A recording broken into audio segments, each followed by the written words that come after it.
This is the Durston X-Mid 1 tent. I love it to bits. It's a very popular trekking pole tent. Launched in 2018, there are tens of thousands of these walking around the trails of the world now. I really admire and respect the design of this tent. Dan Durston, top job. You can tell that this tent's been used and evolved and developed with lots of little touches to make it user-friendly, good value and very versatile. But can it be made even better? I think so. There are 9 suggestions I've got for little modifications to this that might help you. These are just my opinion, nothing to do with the factory at all. I'm not going to talk about how to pitch it. Durston themselves have some great videos to help you with that side of things. One of the biggest issues I have with the tent as it comes from the factory is that the guylines are quite short. So if you can see here, fully extended, the peg for the guyline can only be 30 or 40 centimeters away from the corner of the tent. What does that mean? Well, it means that when it's tensioned, at best, the guyline is putting quite a long way down as well as across. Now that's a good thing because it means there's nice downwards pressure on the poles. They're not going to be slipping around at all. But the tent relies on good tension across the ridgeline for its structural integrity. Oh, get me with the long words, eh? So what I want to do is try and make sure that the tension is more horizontal and less down. So to do that, what I've done is to lengthen the guyline. Let me show you. So what I've got is about a meter length of bright red Dyneema. I'll talk about that in a second. And on each end of the length I've put a simple loop using a bowline knot. So what I do is to simply loop it through the end of the factory guyline as like an extension. I don't have to undo the loop at the end of the guyline, I can just loop them through, and then I can attach the end of the extension of the guyline to a peg that's a lot further away from the tent. So now if I tension this up, you can see that the direction, the angle of pull on the guyline is a lot higher, a lot more horizontal, and we're getting a lot better tension across the ridgeline, and that's going to make the tent a lot more stronger. The problem is that inevitably I will forget that the guyline's there and trip over it countless times during the evening, and that is why I've used a bright red colour for this guyline extension, just in the vain hope that I might not trip over it quite as many times. Now it's all very well having nice long guylines, but of course we all know the longer the guyline, the risk of them getting tangled when you pack up the tent increases exponentially. So I've got a neat way here of keeping the guylines nice and packed away tidily, and that is this little short length of bungee with a cord grip. So when I come to pack up the tent, I wind up the guyline nice and quickly, and then I can put it away inside that little bungee tensioned up, and that means now that I can keep the end ready for use, but this isn't going to get tangled up with any of the other lines around the tent, and it works like a dream. Oh, and by the way, there's a secret to how you coil up the guyline. It's very easy just to go over and over like this to wrap them up, but every time you do that you're introducing another twist into the line. So to avoid that happening, there's a couple of ways you can do it. One way is to do one twist one way and then the second twist go reverse, go underneath. So each time you do a coil, you're coiling one way and then undoing the next coil on the next loop, and that works very well. It's a bit of a knack to it though. An easier, perhaps quicker way to do is I put my fingers like this into a V shape, and then I wind up the guyline in like a figure of 8 around the fingers. That's basically doing the same job. We're twisting it one way and back the other way, so there's no coiling effect and no risk of tangling. But whichever suits you best, whatever you do, don't wind up the coil and the guylines, because they're just going to get more twisted as a result. Now from the factory they come with a stop knot on the guyline that's about 1 centimetre in from the end of the line. Now that's great because it means that the guyline can't escape the tensioner and slide out. But what it does mean is that if the guyline's fully extended, to find and reach the end and to pull it out and tension it is really tricky, especially if you've got cold fingers or gloves, blowing a gale, pouring with rain. You don't want to be fiddling around trying to find the end of the guyline. So what I do is to add an extra stop knot I use a figure of 8 so that it can be easily undone if I want to, and it's about 4 or 5 centimetres up from the end of the guy line. And I've done the same thing on all of the guy lines around the tent. So that means now that if the line gets fully extended, I've still got a useful amount of cord that I can grip on with mitts or whatever, grab a good handful nice and easily without fiddling around. Very thoughtfully, Durston add these little loops that are reinforced. There's one basically on each of the 4 sides of the tent, and one of the first things I did was to add some pull-out loops on these. Now what I've done is to use a bungee. This is 2mm bungee. But what I did particularly was that I made it a double loop through the loop on the tent. Why did I do that? Well, it gives me some flexibility. If the tent's sitting quite high and I want good ventilation, or the peg's quite a long way away, I can extend the loop to make it single. But if it's windy or the tent's sat very low and I want it nice and tight down to the ground, I can make it a double loop. That gives me a lot more tension and a lot more strength. Okay, so those are modifications to the outside of the tent. Now we're going to look at the inside. I really like the inside of this tent. There's loads of space and particularly loads of headroom right the length of the tent. Absolutely fantastic. Right, so let's talk about this hanging line at the top of the tent. Now it doesn't come from the factory with a line, but it does come with loops that you can attach your own, so it's a no-brainer really. How have I configured mine? Well, I've looped it from one end to the other and then back through a cord grip, if you can see it there. Now why on earth have I done that? Purely because it gives me some adjustability. Firstly, there may be different amount of tensions across the ridge of the inner, so I need to be able to adjust it. Secondly, if I've got I want lots of space over the top, I can loosen it. And also, if there's something I want to make sure doesn't fall down, I can keep it really nice and tight so things are kept nice and secure. I tend to use these for things like socks or whatever that needs airing overnight, enough said. I don't use this for drying out wet gear. Come on to that one in a second. Now the inner on the X-Mid one has 2 zips in an L shape, one vertical and one horizontal.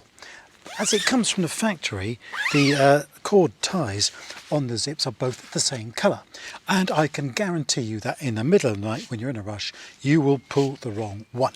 So what I've done is to just change the colour of the vertical zip pull to a bright red Dyneema, so then at least I know which bit of tat to pull for the zip that I want to use. So I've got this red line looped from the apex hanging down. It started off life as about a 60 centimetre line of thin red Dyneema. What's that all about then? Well, this is what I use for hanging up wet items of gear, because it means they're hanging up in the vestibule. So a nice long length is ideal for a wet cagoule, wet over trousers on one side of the tent, and on the other side I might hang a rucksack from a clip on this loop. I've also used it for holding up a trash bag, anything like that. And I've got one in each vestibule, simple length of Dyneema looped through the top. Thank me later. Right, so now let's talk about this footprint. Why a footprint? Well, it kind of protects the bottom of the tent and also helps reduce a bit of condensation possibly. Durston do supply a footprint if you want one as an extra. I bought one as well, and it's made to measure for the inner of the tent. Works very well, fits very well, but it doesn't cover anything more than the inner. I personally like to have a bit of area covered by a footprint outside the inner, just an extra bit of space. I use it as like a kind of a doormat when I'm getting in and out of the tent, taking off my shoes and the like. When I'm cooking, it's quite good to have a relatively clean area to use, and I can store stuff outside the inner, stop the inner getting too cluttered. Water bottles, for example, I put outside here because I really don't like having water bottles inside the tent. So lots of reasons why a slightly larger footprint is a good idea. I don't make it too large. It stops, as you can see, 15-20 centimetres inside the fly sheet, and that's because if it's windy weather I don't want rain coming in and pooling on top of it. This is made from Polycro, usually sold in DIY stores as secondary double glazing film. It attaches to the corner pegging out point using bungees, and to stop the Polycro ripping around the edge, I've got a very thin strip of duct tape around the edge. It's worked out about 4 or 5 millimeters, quarter of an inch only. I did that by putting on a wider strip and then trimming it down with a craft knife. And the other thing I've done is just to put a duct tape patch where the handle of the pole goes, just to provide a bit of extra strength, but also it helps me to put the handle in the right place when I'm pitching the tent. Right, now this might not be the most exciting thing on the face of it, but it can make a huge difference to using the tent day to day out in the field. I'm talking stuff sacks.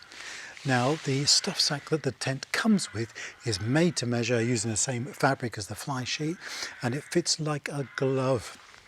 Problem being, when you're out in the field, it's cold, it's wet, it's windy, you're in a hurry. Getting the tent folded up nice and compact and neat and stuffed back into that bag is not the work of a moment. In fact, it's a real nuisance. So what I've done is invested in a much larger bag. This is the 13-litre size stuff sack, very, very lightweight.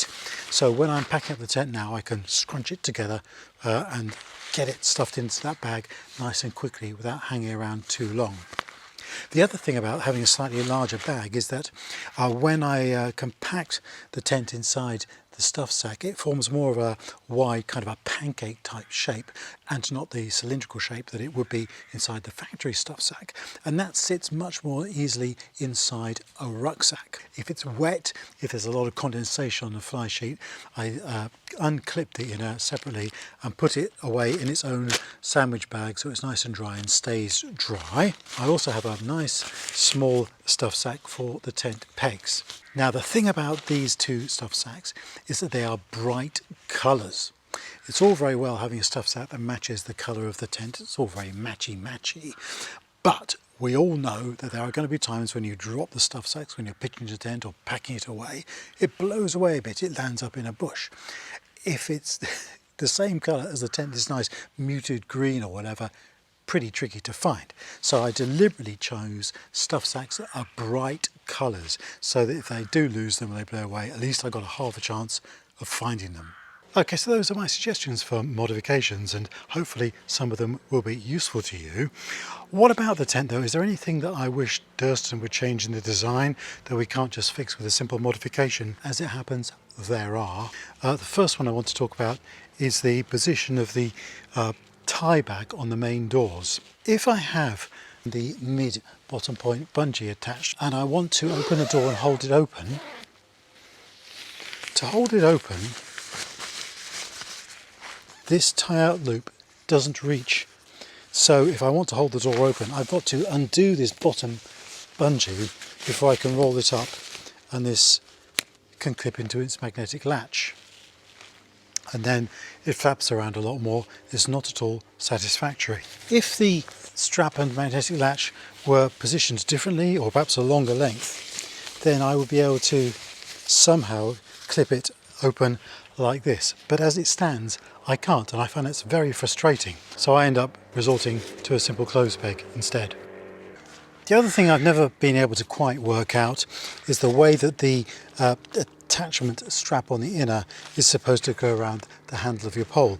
There's a tape strap and a length of bungee as well, and usually I just manage to lift up the bottom of the pole and bodge it around somehow. I'm never quite sure I've done it right. Sometimes it flicks off. So I've often wondered how I should be using it. Am I doing wrong? Have you got any suggestions? It certainly isn't obvious how it should go, so I think that could definitely be improved. Now, I'm using it in UK, Northern Europe, all the year round if I possibly can do. And so times like we've got at the moment where it's quite cool, it's 6 degrees ambient with a wind chill factor taking it down to about 0 at the moment. So the Durston, even with the solid version of the inner, a large part of the inner door is mesh, the top 2/3 if you like. So as there's a significant still sort of breeze coming through. Now I get that you need ventilation to prevent condensation and so forth, totally understand that, But I think that for conditions in the UK, Northern Europe, it would be nice to have the option for an inner which had even less mesh on the door, perhaps just the top 20%. Still get plenty of through draft. I think it would make the thing a lot more cosy on a cold, breezy March night. Right, so there you are.